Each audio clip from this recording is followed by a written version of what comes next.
Да, я жертва пластических операций. Я пиздец, как мечтал упасть в обморок. Вот они сейчас посмотрят, скажут, блин, он неадекватный. Ты когда-нибудь встречался с кем-нибудь из-за выгоды? Ну, ты много разговариваешь. Рот не затыкается, и ты без конца общаешься. Да?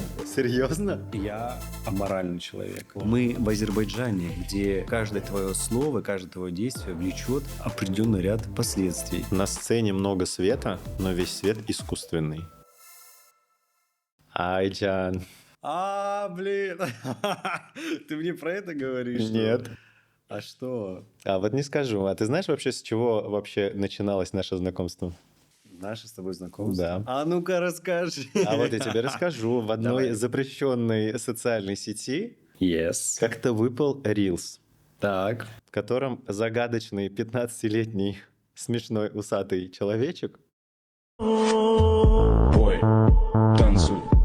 Ну подожди, мы же не знаем его Превращается. возраст. Ну, там было написано плюс-минус. 15 лет, не знаю. Нет, подожди. Так, давай сначала. Нет, С не концентрацией сначала. у тебя Ну-ка. все. Тебе надо на курсы Рады Русской про концентрацию. Там написано было спустя 15 лет разницы. Ну, видишь, как интерпретация работает? Видишь, я интерпретировал так, как хотел. Ну, окей. As you wish. As you wish. Yes. Да. Поэтому Да. мы сегодня обсудим эту историю. Давай. Что же это за загадочная фотография, которая очень много вирусилась в сети? Там, кстати, неплохое количество просмотров. Неплохо по просмотрам и по охватам. На сегодняшний день это одни из самых моих топовых залетных роликов. В ТикТоке это не залетело, а в Инстаграме это на 2 с лишним миллиона. Один залетел, на 1,5 другой залетел. Да. Чью фотографию ты эксплуатировал в своих корыстных целях? Признавайся. Слушай, блин, эта история на самом деле 10-летней давности, потому что есть очень-очень старый мем. Ты, наверное, может быть, видела. Хотя нет, ты, наверное, не Если бы видела. я его Да, видел, ты я бы бы у тебя узнал. сейчас не спрашивал. Есть мем, где есть вот эта фотография, и внизу написано... Можно, да? Прям грубо матом. Ну-ка. Да? Ну, а если там так написано? Там написано «Виебу». Типа «Виебу». Слушай, мне кажется, может, я даже видел, просто я... Может быть, ты без видел, контекста, потому что может, это был я вообще просто не- топовый мем, который, блин, ну вот многие в комментариях, если посмотреть, они узнали, то есть о чем идет речь. Поэтому привлекли. Лет 6-5, может быть, назад, когда в Инстаграме появились вот эти челленджи до, после и так далее, да, там я использовал эту фотокарточку, ради прикола выложил, что типа это я до своих пластических операций. Это залетело, люди реально в это поверили. Тогда еще народ был более наивный и не понимали, что какие-то вещи можно использовать для пиара, для хайпа. То есть ты хайпанул нагло Да. на чужой фотографии. Но там, знаешь, из серии типа 20-30 комментариев, это уже считается, блин, хайп конкретный.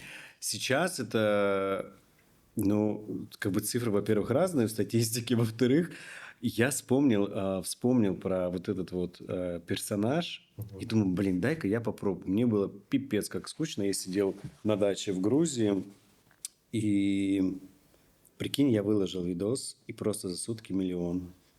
Просто я выложил в районе 6 вечера. Утром просыпаюсь от того, что у меня разрываются просто все мессенджеры, и видос залетает на 1 миллион. Ты просто проснулся знаменитым в какой-то момент. Слушай, я не могу так сказать, на самом деле, знаменитый, не знаменитый, потому что ты первый человек, с кем я на эту тему разговаривал. Больше предложений не поступало. Просто на 1 миллионе он не остановился. То есть 2-3 дня он где-то был на 1 миллионе, потом видос спустя месяц уже докрутился до 2,5 там, или 2,7, не помню. То есть плюс-минус вот где-то вот так вот. Обидно, да, что за эти миллионы нет отчислений, да? Это было бы шикарно. Но с другой стороны, тебе пришлось бы отчисления еще отправлять Налоги. автору. Ну, налоги, естественно. Автору. Слушай, мне очень многие писали, что типа, кто этот человек, кто он. Я не знаю, кто это, если этот человек существует. Ну, он наверняка существует. Мне По-любому просто существует. интересно, почему действительно, ну, он же наверняка существует, и он, возможно, даже это видел. Ну, например, если бы мою фотографию использовал бы кто-то в своих соцсетях, выдавая себя за другого человека, ну, как минимум. Я бы обрадовался. Нет, я бы не обрадовался, но я бы запаривался. типа написал, что типа Все, конечно, классно, но выгляжу я чуть-чуть иначе. Это как тебе не попадались видосы, там, как выглядит мальчик с шоколада Kinder Surprise сейчас? Да, да. Или там еще какой-то чувак. Недавно мне попался Reels, где мальчик, который снимался в клипе фристайла, как он сейчас выглядит. Это прям... Ну, мне было бы интересно посмотреть, но насколько я понимаю, это достаточно старый мем и достаточно старая фотография, что чувак Если вы просто уже- знаете оригинал. Если вы знаете этого человека, пожалуйста, отметьте его. Мне просто очень интересно, как этот человек выглядит сейчас. Просто вот ты опередил меня и урвал у меня эту великолепную возможность спросить, но ты же перекраивал свое, мать его, лицо. Да, я жертва пластических операций. Что ты корректировал? Давай, мы сделаем. Ну, давай начнем с того, что мы чертовы перфекционисты, и с самого детства... Я не настолько перфекционист, Я как о себе. выяснилось. Я про тех, кто делает какие-то свои перемены с своей внешностью, да, там, и я вот про нас. Давай-ка. Я очень много запаривался, мне очень важно было, чтобы я себе нравился, и помимо фотогеничности есть еще видеогеничность. В то время, когда я начинал свою какую-то медийную деятельность, фотошоп был, но видеошопа не было. То есть это сейчас уже ты можешь ставить себе новое лицо, да, там, и сейчас еще вообще появился искусственный интеллект, ты можешь вообще с собой ничего не делать, создать себе... Возможно, мы сейчас тоже себя сгенерировали. Да, я, кстати, возможно, и не настоящий, поэтому... Вот, и я начал вот какой-то этап перемен, сделал определенные манипуляции с лицом, и скажу, да, я доволен, я ничего больше переделывать не хочу. А что конкретно я сделал, я это оставлю в секрете. Хорошо, но ты все равно расскажешь, сколько это стоит. Блин, ну слушай, цены, мне кажется, они достаточно прозрачные, все знают, везде есть. Я не знаю, я ничего со своим лицом не делал. Мне недавно сказали, что мне нужно сюда вколоть ботокс, и я смотрел на это с таким, как тебе сказать... Я просто за естественное старение. Как тебе сказать, мне нормально, что я уже старый дед, что у меня есть морщины. Но надо признать, что я закулисный персонаж все-таки больше. То есть я не медийное лицо, я, несмотря на то, что там раз в год могу выпустить свою песню, с этим я как-то вроде не гастролирую и ничего, я могу себе позволить выглядеть не очень красиво в кадре. Слушай, ну, я не могу сказать, что я зарабатываю на своей внешности, но для меня важно, как я себя вижу. То есть тот человек, который стоит в отражении зеркала, для меня это пиздец как важно. А тебе не кажется, что это вопрос непринятия себя? Что когда ты вот смотришь в зеркало, и вместо того, что... Понятно, что в шоу-бизнесе и в медиапространстве упаковка решает, назовем это так. Да? Лицо все равно встречает по одежке. Не могу, наверное, назвать что-то непринятие себя. То есть ты Здесь даже был, знаешь... ты делал это просто конкретно, потому что тебе нужно было в кадре хорошо выглядеть. Да, здесь еще даже был какой-то вот этот азарт испытать на себе какую-то вот эту вот хирургическую шнягу и понять, каково это. Но хоть раз в жизни хочется лечь под общий наркоз, вообще нет. Попробовать. Но неужели тебе это не интересно? Нет, вообще нет. То есть вообще Слушай, ни последнее разу. время для меня ты даже... в обморок падал? Да, я в прошлом году первый раз Я упал в обморок. пиздец как мечтал упасть в обморок. Вот Нет, прикинь, вот вообще я настолько неинтересно. отрубленный на голову, что мне правда интересно было. Ну, отрубленный на голову, я тебе другое скажу. В детстве я знаешь, что когда нормальные дети мечтали вообще о чем-нибудь... Вот как ты думаешь, о чем я мечтал? Без понятия. Я хотел, чтобы меня ударило молнией, и у меня появились суперспособности. Ну, это равносильно моим мечтаниям. Ощутить наркоз и упасть в обморок. Я никогда в жизни... Я настолько... У меня был сильный иммунитет, я настолько по здоровью был сильный человек, что когда мне говорили, что кто-то упал в обморок, я думал, блядь, как это? Ну, типа, мне реально было интересно, что такое упасть в обморок. Я упал в обморок, когда я ставил банки, то есть есть определенная физическая манипуляция, когда тебе ставят банки, да, и делают какие-то такие надрезы, чтобы высосать... Ой, господи, почему хамам? Хиджаму. Да, сделать хиджаму. Вот. И ты прикинь, я от себя не ожидал. То есть я вообще не боюсь никаких манипуляций с уколами. Там я сам себе ставлю уколы. Здесь ничего страшного нет. И когда мне делают надрезы именно в области груди и ставят банку, прикинь, я просто сижу, и я понимаю, что я отхожу, отплываю, я кайфую с этого момента, и все, что я успеваю говорить, типа... ловите. И просто вот ухожу вот туда. Вот мы и начали раскрывать вот этот крейзинку твою. Да. Все понятно. Мне всегда было интересно вот на вопрос, что я делал с собой, зачем я это сделал. Наверное, еще один из факторов – это тупо интерес, как уйти в наркоз. Я 3 раза уходил в наркоз, поэтому... Вот так вот нормальные люди там ищут себе приключения там какие-то. Слушай, мы же, Купить машину, больные построить на голову. дом. Кенан такой, интересно, а как это такое, что это такое упасть в обморок? Мне правда интересно было, что такое А упасть. что, у вас есть в каталоге упасть в обморок? Да, можно я список для... Какой у вас есть список приколов? Ну вот, один из таких моментов у меня был в жизни. Я кайфанул. Я не знаю, сколько я лежал. Я очнулся, и я думаю, бля, как круто, я упал в обморок. Думаю, пиздец, я себе ставлю там галочку, и мне прям кайфово. Какие у тебя есть еще такие пунктики? Слушай, ну самый такой крейзи, что прям для человека обычного скажут, вот они сейчас посмотрят, скажут, блин, он неадекватный. Ну вот один из этих. Я такой. уже Всё тоже остальное, чуть-чуть оно- начинаю сомневаться. Все остальное, оно такое, знаешь, больше приземленное у меня. То есть там ничего такого из ряда вон, нечеловеческого не могу назвать. Ну, там, возможно, в каком-то подростковом периоде еще какие-то приколюхи были. То есть хотелось попробовать, возможно, какие-то там, не знаю, вещи, которые нельзя пробовать. Что еще? Так больше ничего такого нет. А сейчас у тебя есть потребность что-то еще корректировать во внешности? Нет. То есть ты все, Я, да, доволен. ты в позиции принятия. Да. То есть я прошел этот этап, когда хочется что-то изменить. А сейчас я, окей, меня все устраивает. Возможно, когда уже будут какие-то возрастные изменения, я это сделаю. То есть я не говорю нет. Благо у меня Хотя есть... у нас уже теперь есть искусственный интеллект, возможно, в этом слушай, и необходимости не будет. Я, знаешь, я как старовер сейчас, возможно, как старый дед буду говорить, но я считаю, что компьютер никогда не заменит живого человека. Ну, соглашусь. И личность все-таки это личность. Человек это человек. Ты наверняка смотрел фильм «Суррогаты». Не помнишь, где может быть, у помню. людей были, то есть они естественно старели, а у них были такие доп. Тела, в которых они из дома выходили, они такие прям супер идеальные были, то есть они могли вообще выглядеть как хотят. Это как вот «Субстанция» недавно. Ну, практически. Вышла, типа, лучшая версия Омерзительный себя. фильм, кстати. Ну, чисто визуальный и по восприятию. В него зашел. Я его решил на ночь глядя еще зачем-то посмотреть. И самое смешное, знаешь, было в чем? Я его смотрю, я понимаю, что мне сейчас эта хрень будет сниться. А я не могу остановиться. Я смотрю и смотрю, я думаю, зачем я это делаю? Ну, вот, кстати, один из моих тоже вот этих моментов на твой вопрос по поводу моей кринжатины. Ну-ка. Я очень сильно обожаю ужасы. Я прям пиздец, как вот просто... Вот другого жанра для меня не существует. Я смотрю ужасы. Слушай, может быть, тебе на этом Психологу строить пора. контент? Нет. Давай какой-нибудь контент у тебя такой музыкальный. Про ужас?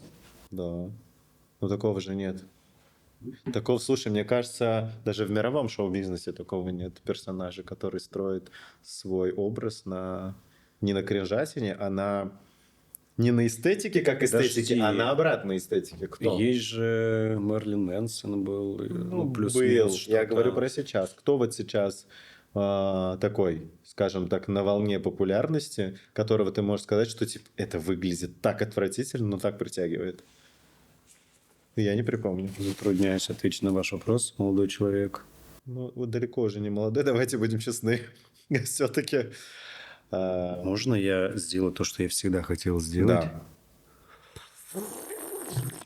У нас же сегодня татарско-азербайджанское чаепитие. В любой непонятной ситуации пей чай. Чай, да. А вы пьете просто черный чай? Вот у нас татары любят пить чай с молоком, как в Великобритании. Я вообще редко пью чай. Я в основном всегда пью воду. И, правда, в редких случаях чай является моим напитком. Это тот редкий случай, да, когда сегодня пьешь чай. Что тебя вынудило сегодня пить чай? Не знаю, ничего другого не было. Хотя странно, что я тоже пью чай. Я не могу сказать, что я часто пью чай.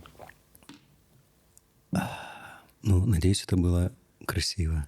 Очень. Да, думаешь? Я сейчас вспомнил, ты выдохнул, и я когда сделал глоток, я вспомнил, что однажды я записывал звук глотка, нужно было для рекламы записать. Это было очень забавно. Да. Вот так. Я получил за это 200 рублей. Чувак с коммерческой жилкой. Да, мы очень... Зарабатываешь на своем глотке. Да, Молодец. мы очень, шутили на эту тему. Вот так вот. Ну, слушай, ну, забавно. Вот тоже, да, какие только запросы не приходят. Ну, вот и надо. Но вот даже где-то же нужно записать. Это же где-то либо ты из базы достаешь, из бесплатных, хотя сейчас уже бесплатных баз тоже не так много. Самое интересное, знаешь, что? Что? Вот ты это озвучиваешь, то есть кого-то же озвучиваешь. Мгм. То есть человек это, видимо, не может сделать, а у тебя Не, есть... зачем не так?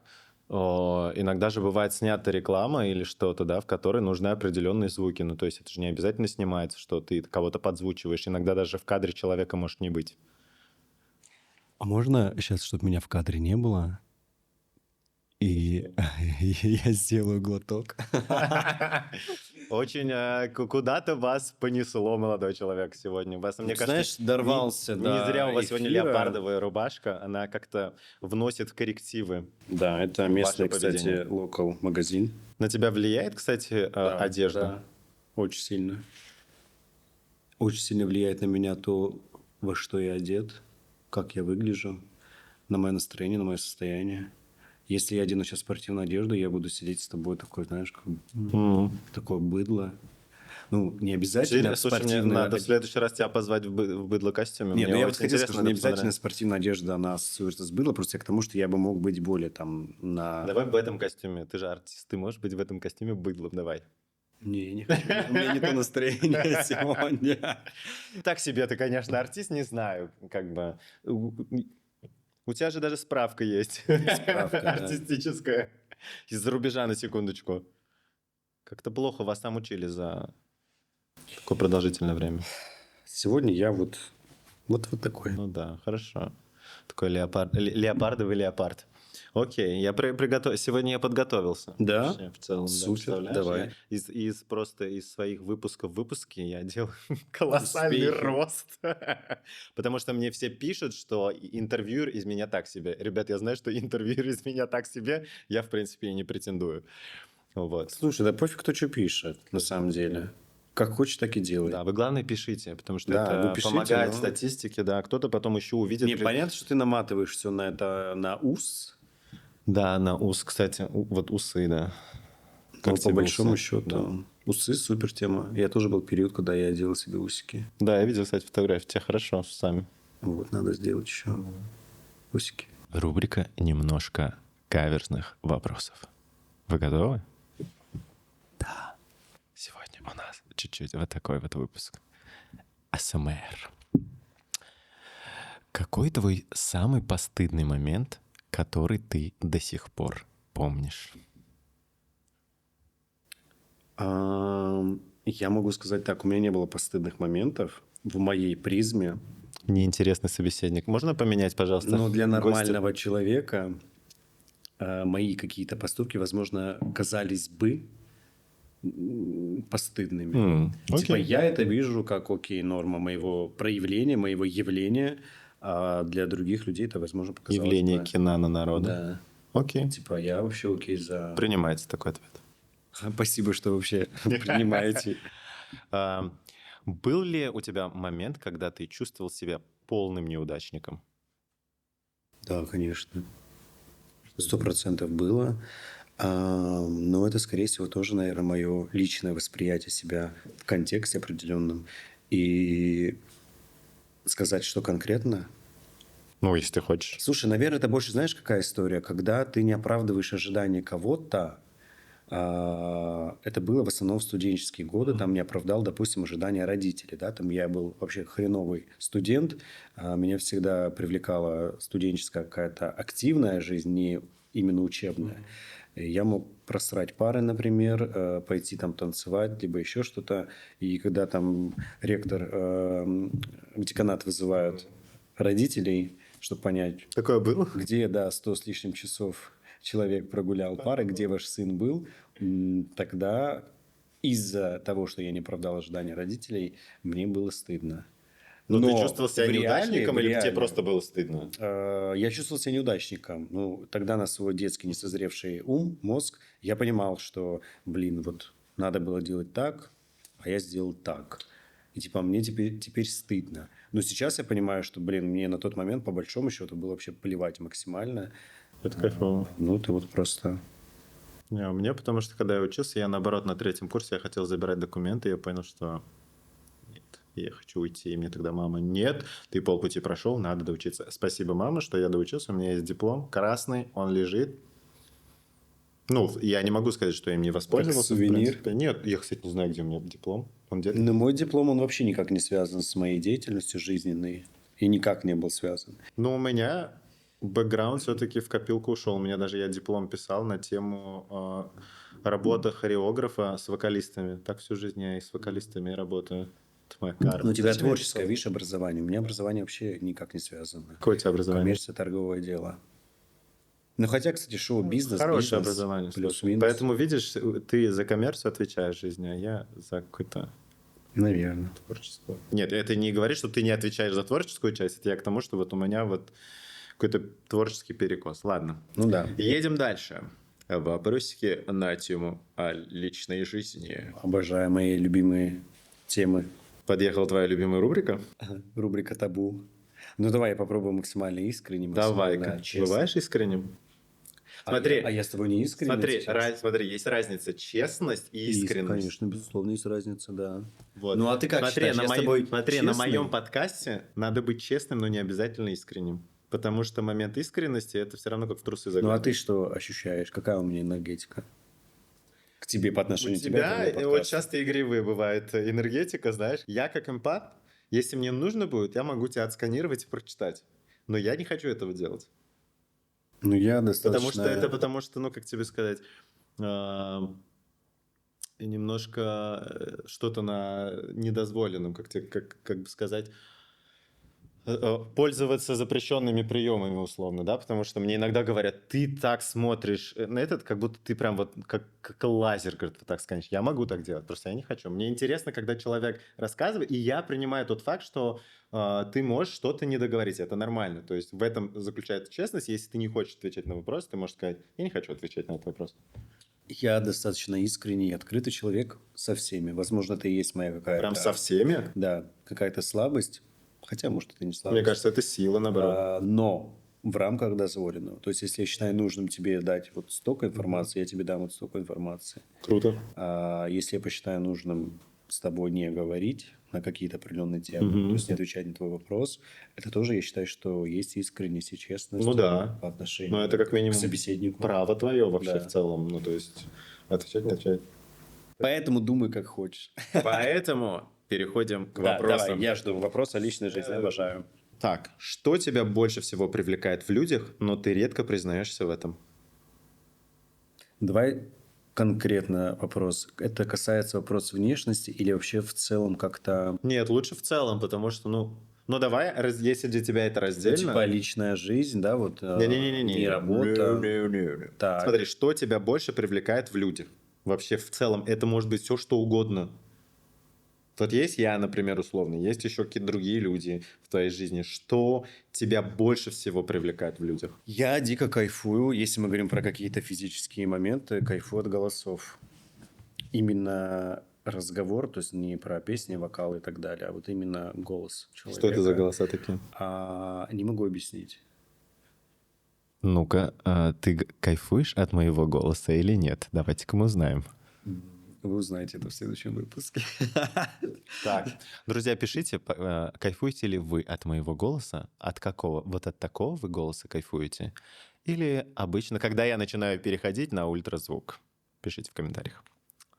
Ну вот, короче, голос, да. Мне нравится голос, а так в целом все настолько... Вообще какой-то, мне кажется, вопрос такой неадекватный. В том плане того, что это настолько все индивидуально, настолько все... Ну, я поэтому тебя и спрашиваю, что тебе... Конкретно я тебе не могу сказать. То есть да, у тебя голос для по-разному. меня, да, то есть зависит от человека на самом деле. И голос меня может и выбесить, возбудить, заинтересовать Вы бесите это, и да. продать.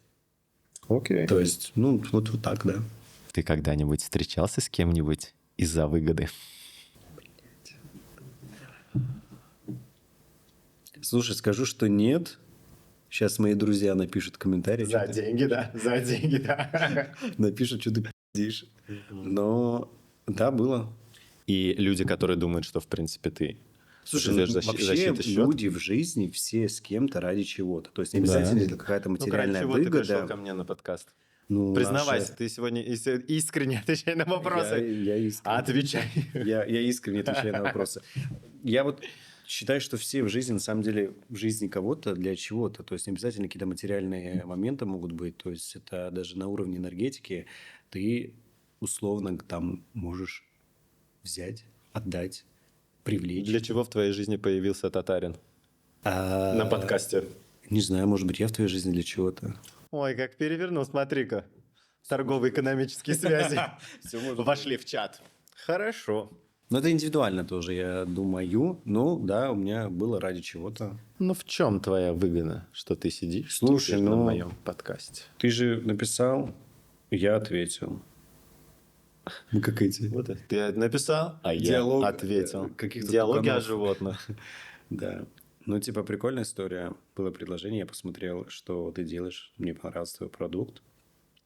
В данном А случае какие критерии, подкаст. кстати, были? Вот что именно тебя зацепило? Вот ты увидел, и что было для тебя критерием, что ты такой, окей, я согласен идти на этот проект? Потому что ты увидел, в принципе, самый первый выпуск, который я делал просто... Ну, ты много разговариваешь. Ну, типа, это круто, когда рот не затыкается, и ты без конца общаешься. Я такой же. Я могу часами сидеть и разговаривать. все. Это- Расходимся. Ну нет, это на самом деле в плюс. Я люблю, когда люди умеют разговаривать и поддерживать диалог, потому что я очень много... У меня было много предложений принять участие в каких-то подкастах, и мне не прикольно, когда тебе говорят, задают вопрос, и ты отвечаешь, и дальше вот это вот неловкое молчание. Но если ты заметил, наш подкаст, наша с тобой съемка, она просто диалог без конца идет, и из темы в тему. У нас не было с тобой стоп-кадра, чтобы мы что-то там обрезали, подождали и заново поговорили. Или тупого, неловкого молчания. В большинстве тех предложений, которые поступали мне, я видел уже смонтированный продукт, уже готовый продукт на выходе. Я видел, что там есть четко со стороны ведущего, что вот они молчат, все, на этом у меня диалог закончится. Мне это типа не Интересно. прикольно.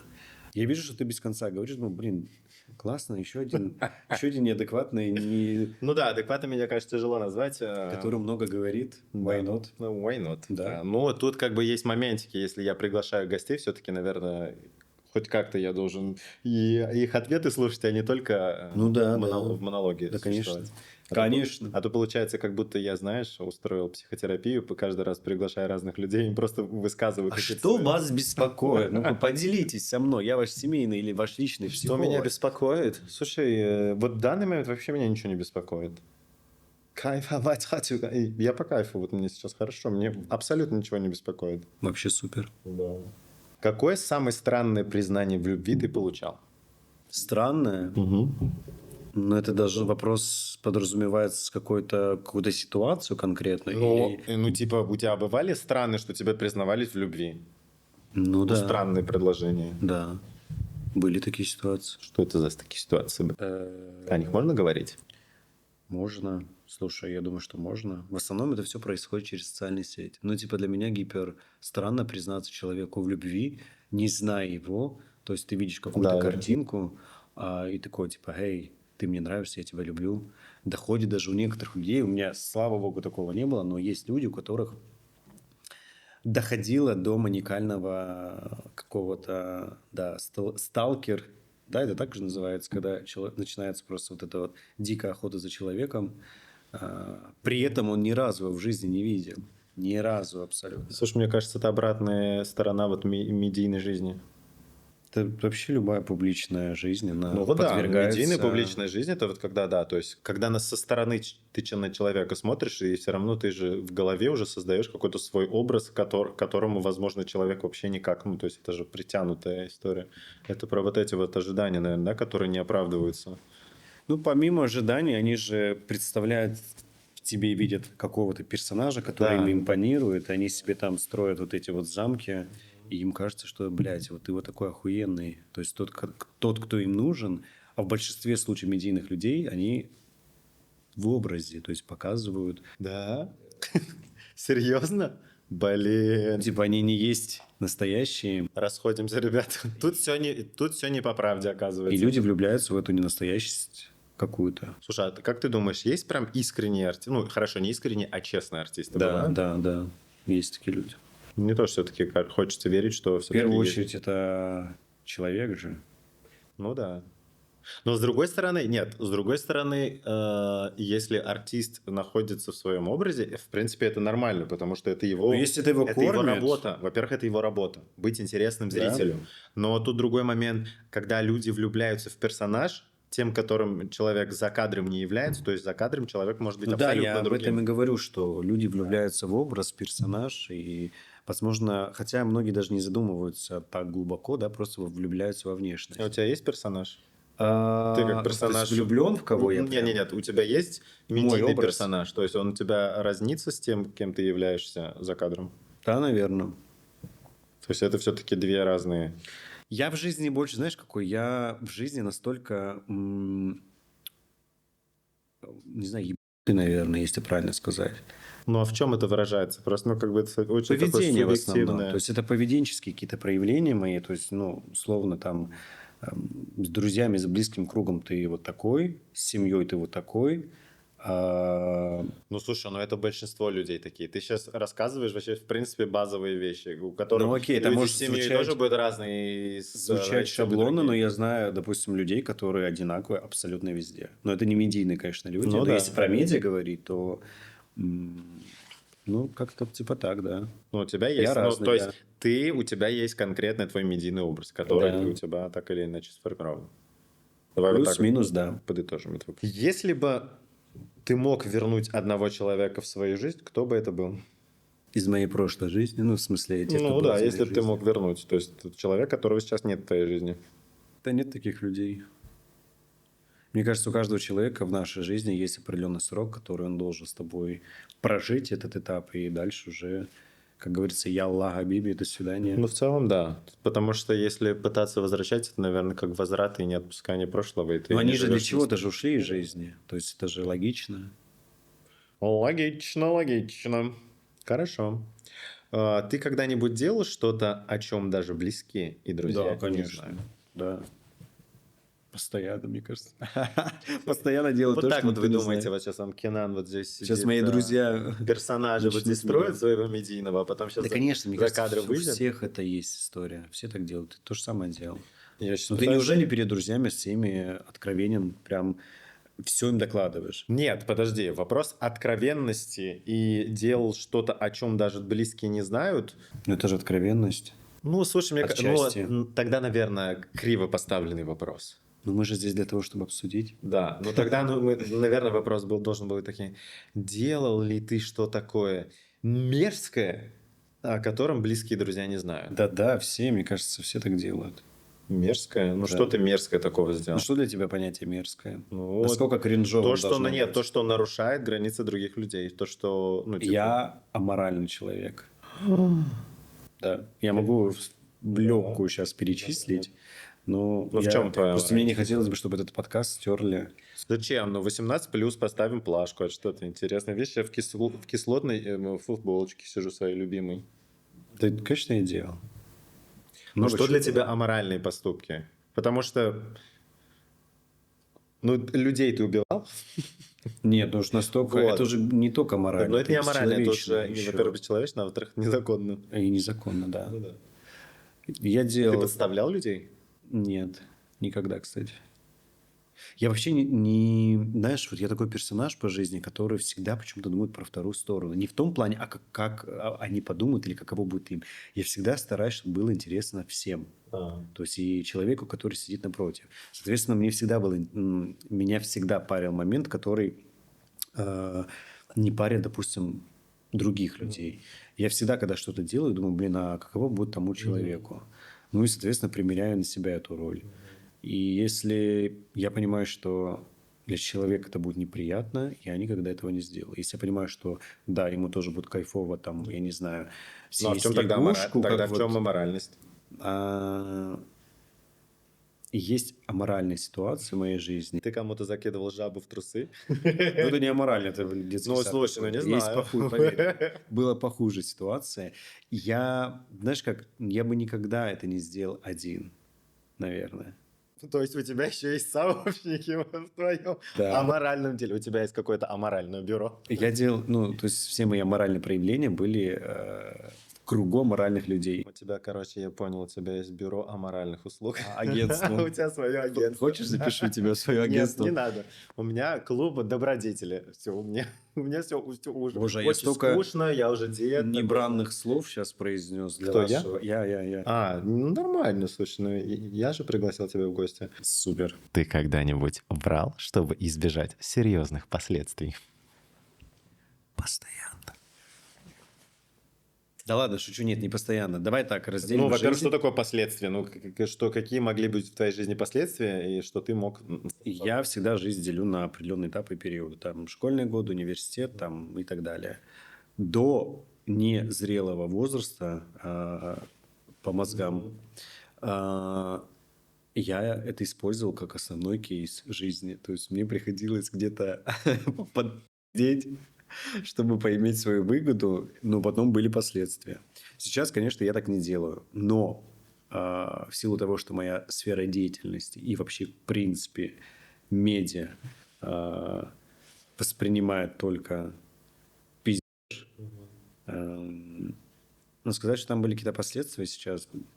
Но я не могу сказать, что я делал какие-то такие вещи, которые бы несли какие-то прям пиздец глобальные последствия. Опять же, все в пределах своей призмы, в пределах моего видения мира. То есть для меня это ок и норма, а там для тебя это будет пиздец. То есть ты это будешь воспринимать типа, нахрена он это сделал. То же самое там для родителей, например. Ты не оправдал их ожидания своим этим аморальным поступком, например.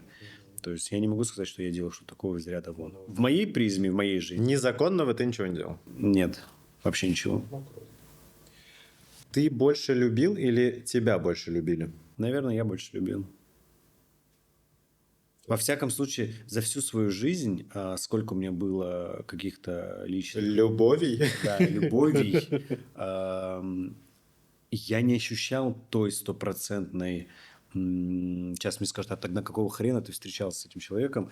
Нет, это вообще не так все работает. То есть я понимал, что любовь присутствует, она есть, но такое ощущение, знаешь, эгоцентричность сейчас как будто бы во мне играет, эгоизм, вернее, что я больше любил, нежели меня любил. А что ты вкладываешь? Подразумевая под любовью, под- слушай, я всегда отвечаю на этот вопрос просто. Нет никакого объяснения этому определению, то есть ты словами не можешь это объяснить. Это настолько, если уже банально сказать, там, бабочки в животе, там, ты фанатеешь от человека, тебе нравится все, что вы делаете, но это прям если уж совсем до банальности. Так, в целом, я не могу никак это описать. То есть, оно либо есть, либо Как этого давно нет. ты в таком состоянии был? В состоянии любви, когда у тебя бабочки в животе? Типа с кем-то. Ну, с кем-то уже, в принципе, если ты Ну, кого-то смотри, любишь, я это с же кем-то, не с любовь- самим собой. Любовь могу проявлять по отношению не только к людям, например, да. Ну нет, мы сейчас говорим конкретно про личные отношения. Мы не говорим сейчас Окей. про вселенскую любовь, Да-да-да-да. любовь к Богу или еще что-нибудь. Давно, слушай. Последняя моя любовь была в 2021 году. Ну, это все равно не так давно. Ну, типа, я 4 проявлял- года, это согласен, да. Ну, такой... Камон, есть люди, которые сразу, меньше 2 недель, и у них новая любовь. Ну, любовь ли это? Потому что это может быть их увлеченность. Понимание – это любовь. Ну вот да, опять же, это такое эфемерное, субъективное. Знаешь, как раньше ВКонтакте, либо там на Одноклассниках ставили статус «В отношениях все сложно». Каждые 2 недели у них там новые отношения, новое все сложное, новая любовь. Типа примерно... Что удобно было, да, такой, типа, у меня все сложно, ребят, давайте. Ну, Да. сейчас в нельзя грамме тоже можно такие статусы ставить. Ну, у меня было, да. Давно. Ну, для меня это давно. Ну, исходя из этого вопроса, ты когда-нибудь встречался с кем-то из страха одиночества? И страх одиночества нет. У меня вообще никогда не было страха одиночества. Это, кстати, основной мой жизненный, не знаю, наверное, плюс, я бы назвал это, но для моих окружающих и моих близких, я сейчас про кровную связь, про родственников, им это вообще непонятно, о чем я говорю. Мне кайфово быть одному, я охуительно могу проводить время с самим собой, я охуительно могу кайфовать от одиночества, но, ты знаешь, вот эта вот история, когда вот ты так всю жизнь будешь один, тебе никто даже воды не принесет, ну, блядь, зачем мне это надо? Можно быть богатым чуваком, и у тебя будет там дохуища домработников работать, и найдешь найдется Ну, тот, кто слушай, тебе ну, принесет. во-первых, не факт, что тебе нужно будет подносить воду. А зачем Ну, мне почему подносить ты воду? не- Если пришло мое время умирать, я умру. Да, абсолютно, я тоже... Ну, Ты как бы- фаталист в этом ключе? Не знаю, я настолько нестабильный в этом, что сегодня я проснулся верующим в Бога, завтра я максимальный атеист, а послезавтра я... У тебя прям такое было, что ты сегодня веруешь, а завтра ты Да, атеист? да, Прям да, настолько? да. Тебя То есть какая- меня настолько бросает в крайности, что я не могу назвать себя конкретно, то есть отнести себя к какой-то определенной... Но в состоянии... Ну, опять же, нужно одиночество тоже расшифровать. Что такое состояние одиночества? Потому что Ну, я не все могу его тоже сказать, что по-разному я отвечают. тотальный любитель одиночества, то есть никого и никогда. У меня иногда бывает потребность, да, я хочу, чтобы у меня полная квартира людей была, чтобы вот мы находились в тусовке. То есть все должно быть максимально дозировано. Быть одному мне вообще не проблема. Это абсолютно нормальная ситуация. Ну, мне То есть- аналогично. Причем я иногда понимаю, что меня даже начинает тяготить, в принципе, окружение людское. И я такой, типа, я в домике. Да, всё, да, меня да. не трогайте. Ну, у меня, наверное, нет... То есть это меня не парит, что вот кто-то меня... Ну, видишь, в мою профессию это нормально быть в окружении большого количества Ну да. людей. Я не скажу, что я устаю. Я, наверное, просто проснулся и такой, типа, бля, хочу сегодня быть один. Хочу там вот выйти погулять одному, например. Я так часто, кстати, делаю. Поэтому для меня это окей. Кайф. Под рубрику у нас о манипуляциях и моральных дилеммах. Ты когда-нибудь делал что-то плохое, но без капли сожаления? Да. Ну, прям вредящий кому-то, да? Ну, смотря, опять же, какой вред. Ну, вред, который Насколько какой-то вред? моральный, физический, не знаю, какой-нибудь Мне вред. кажется, предыдущий вопрос был похож. Похоже, И я да. согласен.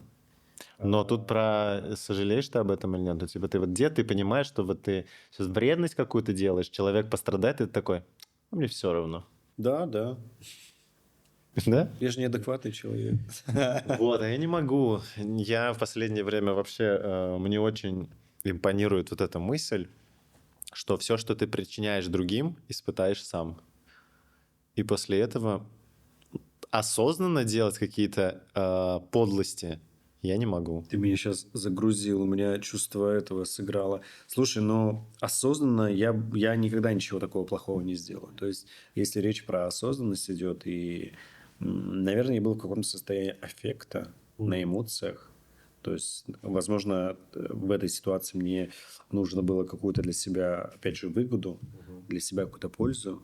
И я, может быть, в том состоянии мог это сделать. Но так прям...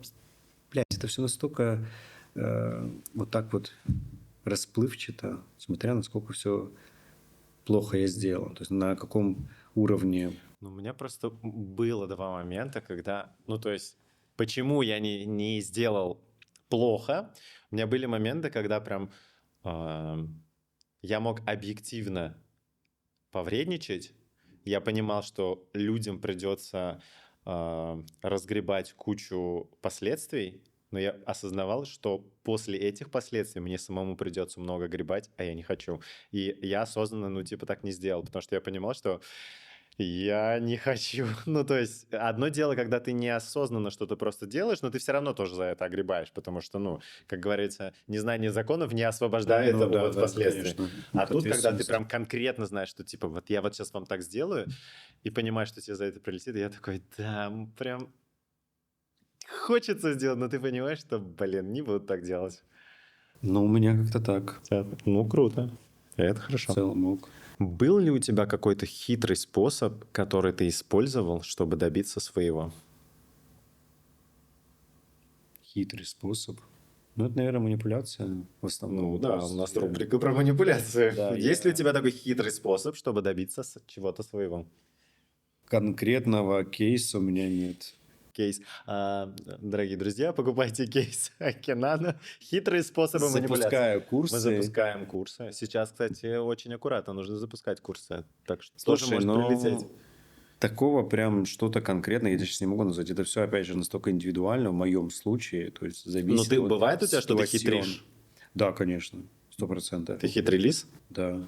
Да. Я могу вот так вот, знаешь, Подстраиваешься, да. это же кровь. Ты понимаешь, что это азербайджанская кровь? Есть это всё-таки, в крови у нас.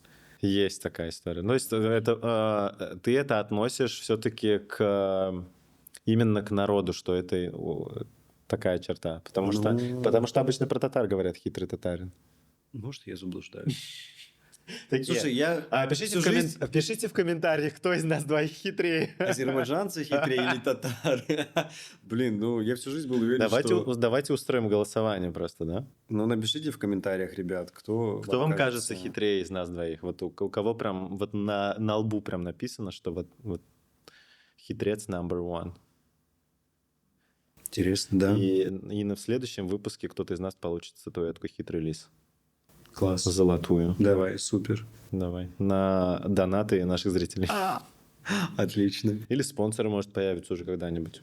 Чай, может, нам Чай. кто-то поставлять. Мы не против. В целом. Хорошо.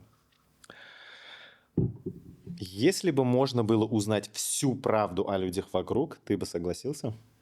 Нет, наверное. А я бы согласился. Да? Мне очень интересно. Ты когда-нибудь пользовался кем-то, притворяясь другом? Да. А что для тебя дружба Блин, вообще? вообще это на самом деле очень тупая. Это подло. Да, это очень подло, я считаю. Вы получаете медаль подлости. Слушай, мне кажется, люди, посмотрев все эти подкасты со мной, у них сложится ощущение, что я какой-то Хитрый, подлый, аморальный. неадекватный. Неадекватный, да. Еще пятое качество. Я пользовался, да. Я притворялся другом. Блин, ну задача какая? Быть искренним и честным. Я с тобой достаточно честно разговариваю. Я отвечаю на твои вопросы достаточно... Стараюсь, во всяком случае, быть искренним и честным. Я притворялся другом друзей каких-то. Другом друзей. Друзей Да, которых. чтобы поиметь какую-то себе выгоду, да. И мне кажется, это абсолютно такая, знаешь, типичный вторник человечества. Ну, вот, да. Многие Но для так тебя это, к делают. сожалению, или для тебя это норма? Для меня это норма. Ну, типа, окей. А для меня нет. Но это уже, знаешь, куда-то в лицемерие уходит все. Ну, да. Но я просто сталкивался с такой историей, когда... Я просто не очень люблю, когда сразу, типа, с порога тебя начинают называть другом. И я всегда поэтому... Привет, друг! Да, вот в этом отношении я, наверное, все-таки душнил. И знаешь почему? Я всегда, когда сегодня я уточнял, что для тебя любовь, что для тебя вот это, я всегда уточняю, что для вас дружба, потому что каждый в такие вот определения вкладывает свой набор пунктов, да? И, соответственно, когда ты с человеком только познакомился, он тебя с первой встречи тебя называет другом, у меня сразу это такой... Red flag, что называется, красный флаг. Потому что я сразу такой, так, что вам от меня нужно? То есть, ну, для меня, для того, чтобы назвать кого-то прям другом, ну, это про ответственность. То есть, чтобы мне кого-то назвать другом, это я понимаю, что я за этого человека несу ответственность, даже если он, возможно, за меня не несет. Я другом могу назвать буквально немного людей. Буквально всех подряд, чтобы получить выгоду. Нет, ну понятно, что это все лицемерие, а друзей мне не так много. Мы сейчас живем в разных точках мира. Чтобы ты понимал, для меня это как минимум соизмеряется, опять, может быть, это так шаблонно прозвучит, какими-то определенными ситуациями, моментами, да, которые спустя время никак не повлияли на ваши взаимоотношения. То есть у меня есть друзья, с которыми мы знакомы более 15 лет. Дружим.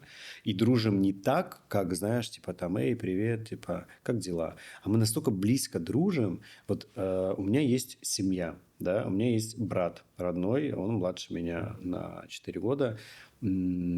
Я со своим родным братом не настолько близок, как с теми ребятами, с которыми мы Ну, слушай, называем друг друга родственники и друзьями. друзья – это другое. Как бы А ты твой знаешь, брат не обязательно должен быть есть другом. тебе. семья, есть ребята, у которых брат с братом, они настолько близки, что там прям... Есть. Но это про другое. Мы говорим конкретно про дружбу, и когда дружба, то есть говорится в контексте не родственных связей. То есть когда человек, условно, вот есть какой-то Вася Пупкин, и ты условно его называешь другом. Что для тебя быть другом для человека? Время, наверное. Время, То есть проведенное время вместе? не просто мы там, знаешь, типа просто существовали 15 лет вместе, а время, которое определило нас как друзей.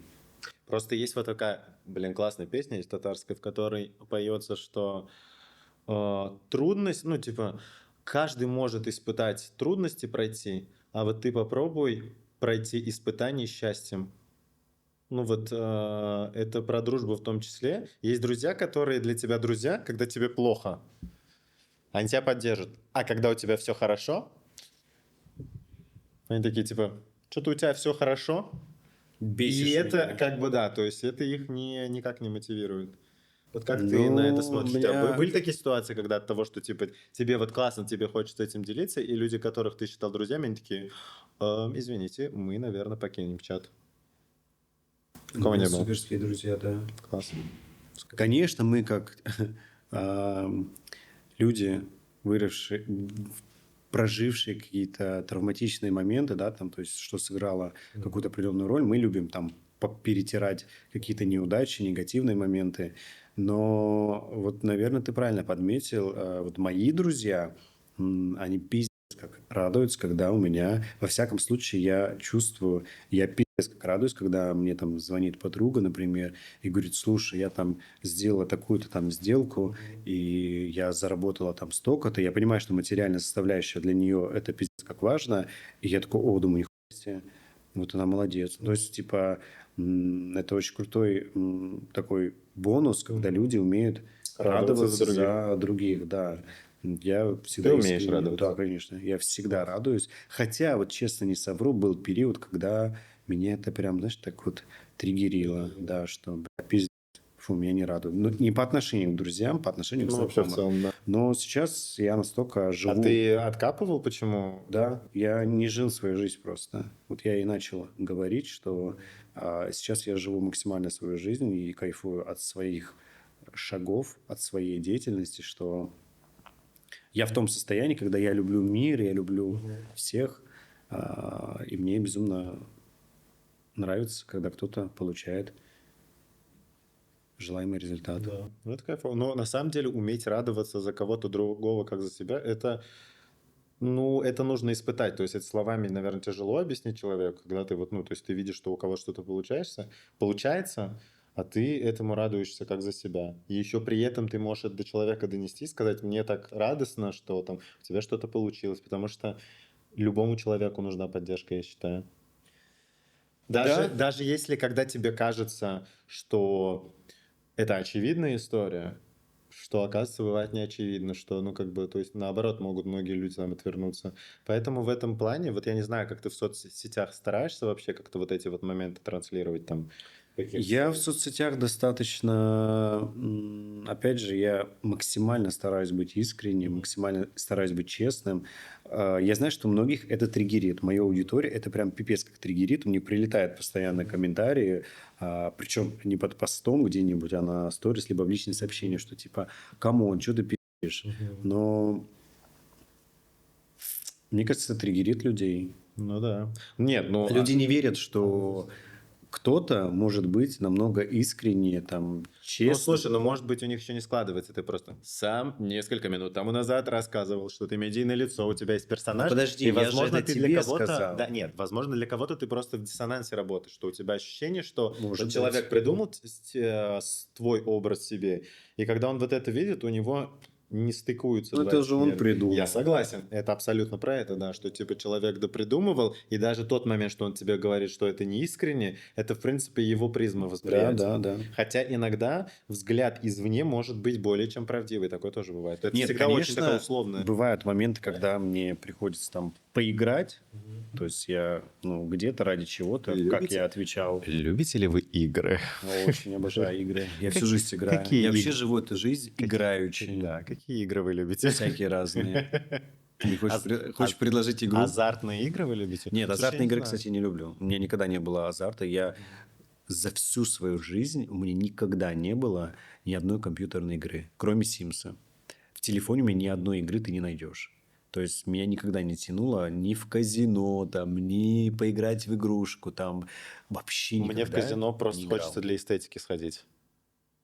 Ну, может быть, Не, это ну, не чисто для того, чтобы образа, по поиграть, а фану. просто, да, ну, то есть, как бы сама вот Посмотреть эта вот атмосферу. эстетика интересная, ну, как бы, то есть, я-то, ну, как тебе сказать, я же мыслю образами в целом, как условный там художник, да, и просто интересна эта эстетика, что, типа, казино. Ну, возможно, да, было бы интересно. А так? Ну, я, кстати, тоже не могу сказать, что я азартный. Мой азарт, наверное, проявляется в том, чтобы запрыгнуть в какую-нибудь авантюру и собрать концерт за месяц. А потом я думаю, зачем я это делаю? Вот у меня в этом проявляется. Слушай, а ты вписывался в какие-нибудь проекты и по пути жалел, что тебе Да, я вот сейчас недавно вписался, буквально вчера, в твой подкаст прикинь. такой? Я вписался в твой подкаст, сижу уже и жалею, что Нет, не я вписался. вчера вписался в одну вообще ересь. Мне вот сейчас писали, я не отвечаю пока что. И я, прикинь, сегодня с утра тебе вот писал, что меня что-то высасывает. Помимо той ситуации, которую я тебе рассказал, меня еще высасывает вот эта авантюра, в которую я вписался.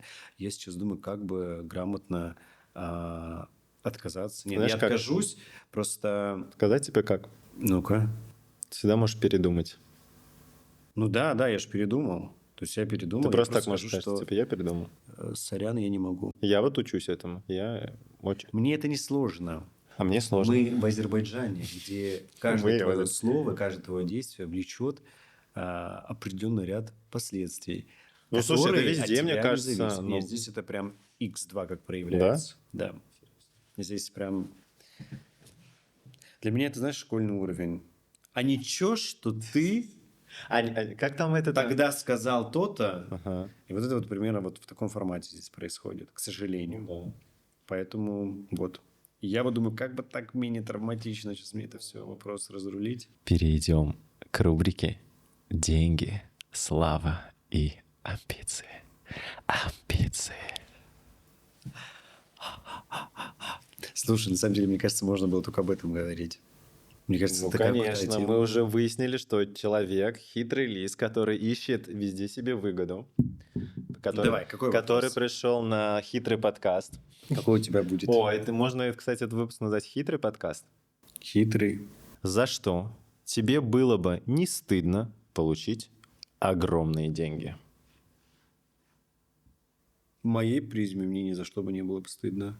В призме других людей, возможно, какие-то вещи, которые... Ну, давайте тут уточним момент. Ну, давай, вот пример мне какой-нибудь. Ну, Вот. во-первых, давай Представим, смотри, что ты давай сначала человек. отсечем моменты незаконных вещей, да, которые, ну, Окей. по законодательству, которые Ну, понятно, да. Да. которые влекут за собой последствия тюремные или еще какие-то там, да, то есть мы Окей. их в счет не берем. Начал говорить, вот давай представим, там, смоделируем ситуацию. Вот ты мне сейчас достаешь выписываешь огромный чек на огромную сумму Да. и предлагаешь мне конкретно, И что бы я это вот тебе могло говорю, быть. тебе нужно голым пробежать по центральной улице Азербайджана Слушай, я с это могу флагом. бесплатно.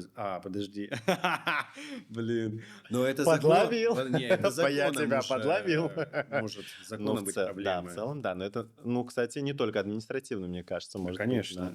В целом, Нет, мне подожди, я не стыдно. договорил. Подожди, с флагом Кенан крутой.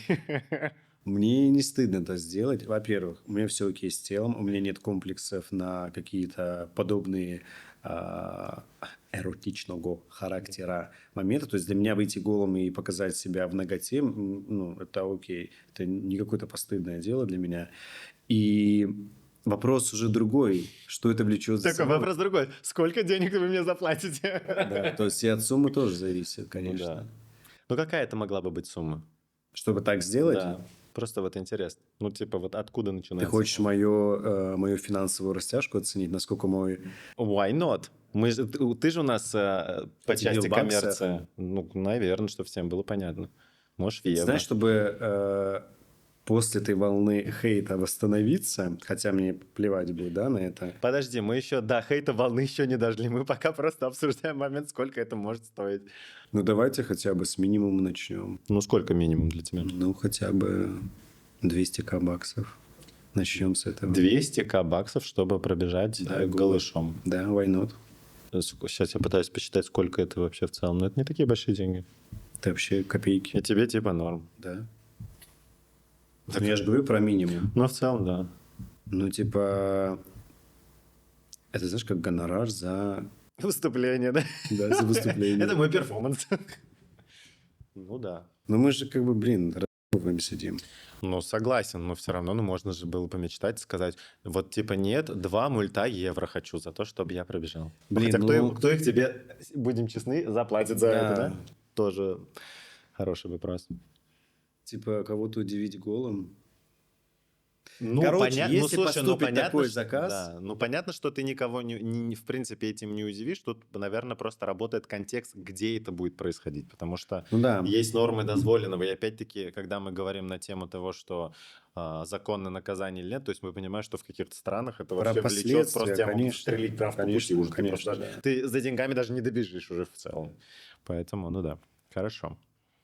Идем дальше. Давай. Как ты думаешь, какая самая большая ложь в индустрии, в которой ты работаешь? Ложь. Мне кажется, в целом эта индустрия вообще вся состоит из лжи. Ну, мы как и обсуждали до этого, что не быть настоящим, не быть честным. Это и есть основная ложь. Слушай, мне Основная однажды ложь. сказали такую классную фразу, что на сцене много света, но весь свет искусственный. А ведь это очень близко к правде. И в целом, наверное, поэтому к этому и нужно относиться как к части, ну, как роли, к персонажу, да, как людей, которых ты видишь в медийке, ты понимаешь, что, да, это персонаж, который вот он отрабатывает свою роль, в Да. принципе, да? Ну, как будто это норм. Для тебя это норм? Да. Но тебе бы хотелось, чтобы в индустрии, в которой ты работаешь, все-таки встречались честные А люди? есть такие люди. Есть честные люди, да. Ну, согласен, есть, да. Очень много зависит от страны, в которой ты живешь и в которой ты работаешь, именно в медиа.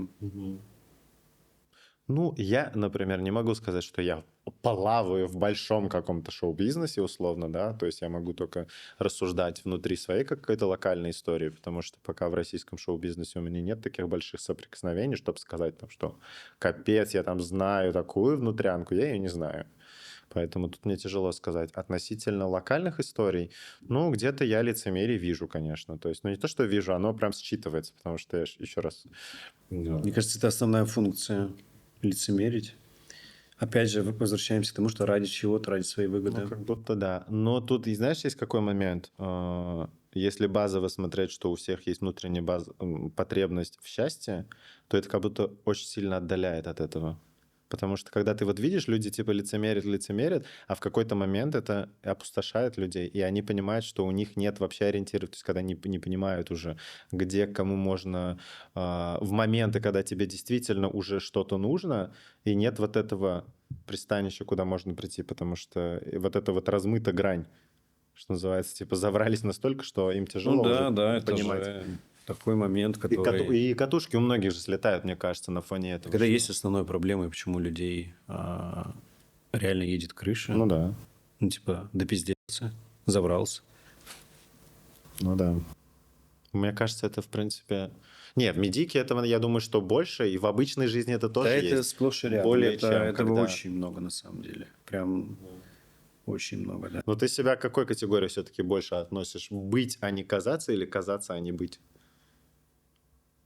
Слушай, я никогда в жизни не делал то, что никак не... вернее, никогда не жил так, что могло бы создать для меня лично ощущение, что я кажусь. То есть, я вот такой, я есть такой, я живу вот так. И мне, типа, не прикольно казаться кем-то или делать что-то, что не является мной или моим образом жизни. То есть, наверное, быть, а не казаться. Ну, больше тебе близко. Ты... Несмотря на то, что ты говоришь, что какие-то вещи ты можешь делать ради выгоды и, в принципе, Это все прикидываться индивидуально настолько. хитро. Но это и есть моя сущность, это Ну, есть моя нет, я натура. понимаю, да. Ну, как бы я пытаюсь найти вот это вот, ну, типа... Это у тебя в равной степени работает, или все-таки у тебя есть ощущение перевеса в какой-то Слушай, а сторону? тут ты не вырежешь. Это есть одно из моих сущностей. Вернее, не сущность, это есть Часть моя тебя. натура, да, часть меня. То есть, я вот такой, и я этим проявляюсь.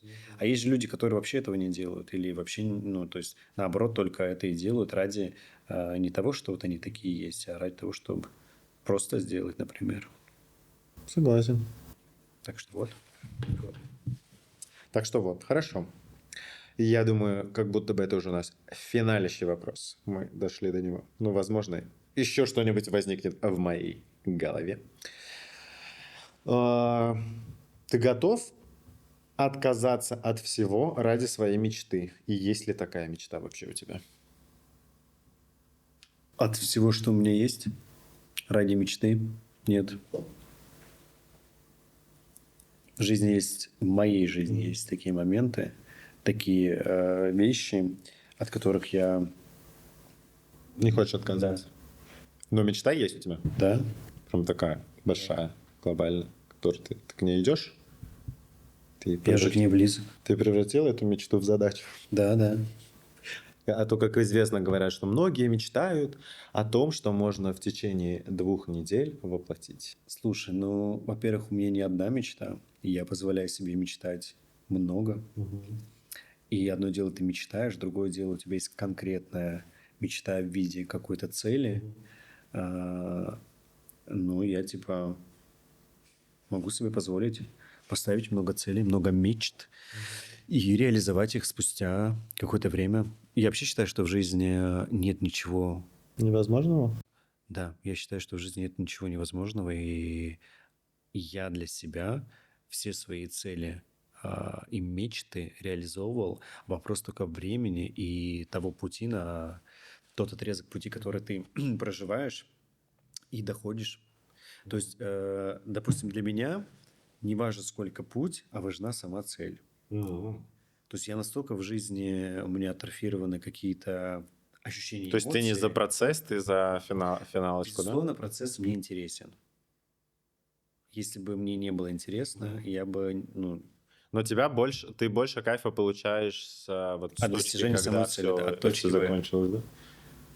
если есть цель, которую я хочу реализовать, и она мне очень нужна, мы живем в таком времени, что мне не важен путь, важна цель.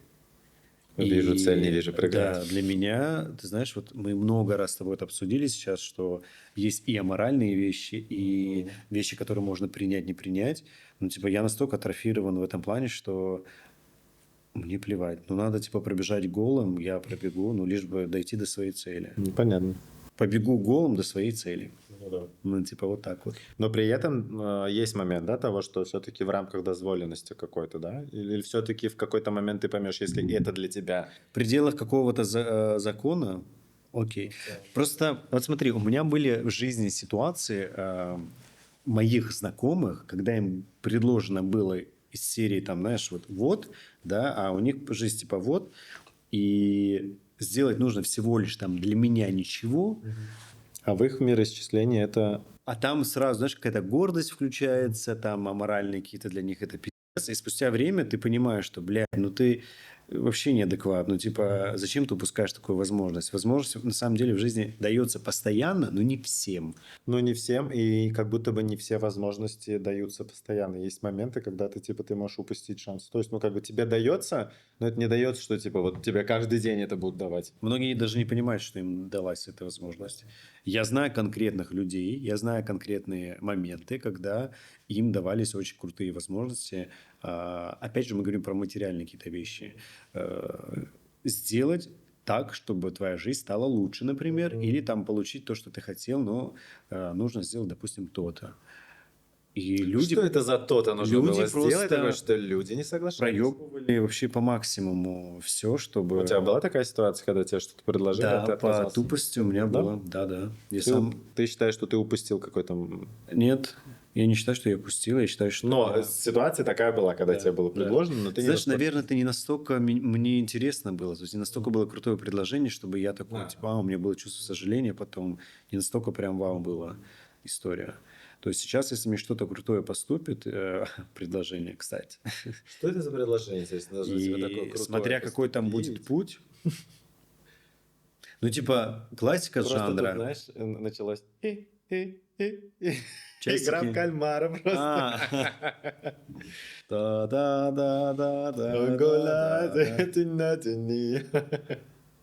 Классика жанра всегда путь через постель. Ну, типа, Ну, как многих правило, это потому пугает. что, ну, не то, что пугает, это такая, типа, физическая история, да, что, ну, как бы, типа, с телом связанная, условно. Ну, типа, что еще? Ну, как бы, ну, тем более, если мы говорим про шоу-бизнес, это, ну, есть это такой стереотип, я не знаю, насколько он, ну, стереотипа, наверное, на ровном месте не возникает все-таки. У этого есть так или иначе какая-то подоплека. Тебе поступали такие? Да. Да. Ну и учитывая, что ты сидишь сегодня здесь со мной, мы можем сделать вывод, что вы эти Нет, на самом моменты деле, отклонили. это же... Или вы приняли не те предложения, которые привели вас в нужные. Слушай, а что плохого сидеть у тебя на подкасте? Вообще Что я всё должен это- сделать не так, чтобы Нет. сидеть на твоем подкасте? Нет. Я к тому, что... А может, я наоборот с кем-то переспал, чтобы сюда попасть? Друзья, у меня- Все же может быть. Такой, так, интересно, кто продает мои подкасты через постель? Ну, то есть- Нужно узнать. Такой момент, типа... Еще вопросы есть у вас? Еще вопросы. Какие у нас могут быть вопросы? Но сегодня мы обсудили такие, мне кажется, очень. Ну, интересные вопросы были. Но я думаю, что у людей обо мне сложилось неоднозначное мнение. Я же люблю вот это вот все вот поелозить, там, поскользить вокруг да около. Но с другой стороны, если мы Ну, я говорим такой, про я трушность, есть то это, в принципе, тебе, ну, вот твою грань, одну из твоих граней сегодня мы раскрыли вот в таком ключе. Я такой. Возможно, Я есть я. Я вот он и я. Вот он я. На следующем подкасте ты будешь сидеть в костюме в народном и будешь петь. Играть на балалайке. Да.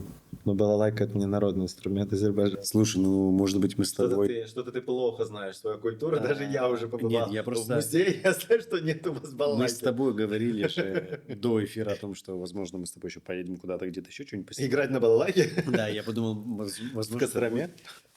Да почему нет?